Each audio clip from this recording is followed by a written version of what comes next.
Hello everyone, my name is Vicky and this is the second devlog for ScaledStone Seekers, an adventure RPG game featuring 2D sprites in a 3D pixel art world.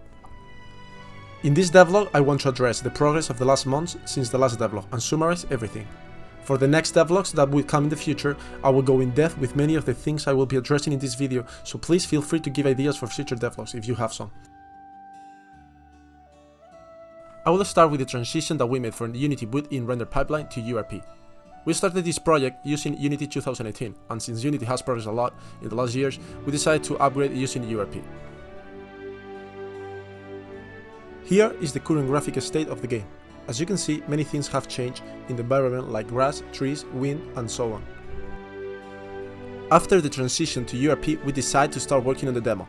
We began by implementing a new zone separate from all the others we already had, and focused on adding as much content as we can to this new zone. Our previous areas were too flat and they did not feel natural. Verticality and adding a natural feeling was our main goal. With this improvement also came the new natural elements like trees. The previous trees were simple and very flat. They did not approach the natural feeling we wanted, so modeling new trees was our main priority. These new trees are still in work in progress, but they are very close to what we want, giving the realistic and natural look, but keeping the pixel art style on them.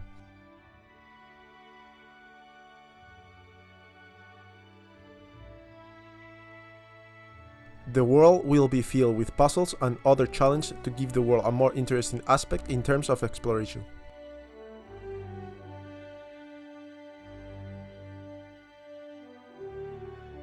For the verticality, we decided to add more gameplay to it and start working on the idea of being able to ledge grab and wall jump. With this in mind, we start designing the levels around verticality. We will show you how these mechanics turn out in the next update. Wildlife and NPCs will have a big impact on how alive the world feels. We're working to add many interaction with wildlife like animals and other creatures that will have different behaviors.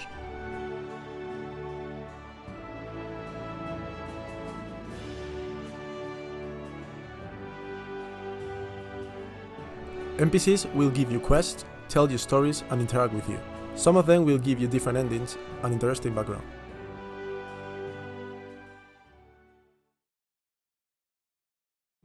Next was combat, which is one of the core mechanics of the game and it needs to be improved.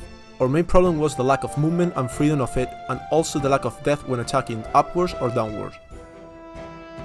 We addressed the death problem by making the weapons 3D and attaching them to the player animation by animating them frame by frame along with the player attack animations. We are quite happy with the result, but we still need to add some improvements to the animation to give the perfect feeling.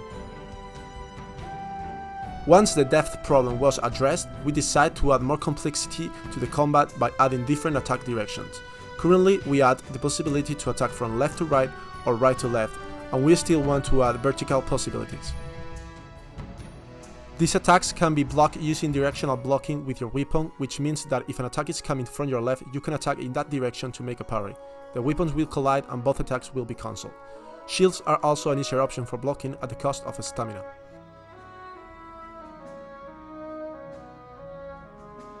For the equipment system, we went for one that lets you quick chain between two weapons quickly.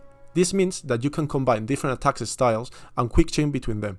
You can play with sword and shield, and if a bow is equipped in your secondary slot, you can quick chain into it.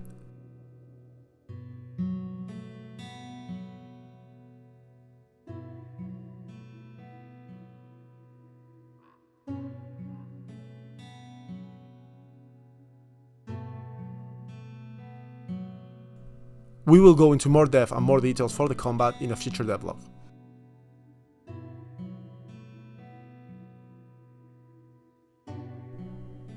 Another design change we made was interiors. We really like the idea to enter buildings without a loading screen and still being able to see the world outside through an open door or window. We decided to keep this idea, but we added a limitation of keeping a fixed camera. This means that you cannot rotate the camera in interiors and it will have a fixed rotation. Adding this limitation saves us time animating NPCs, allowing us to add many behaviors and animations to NPCs in interiors.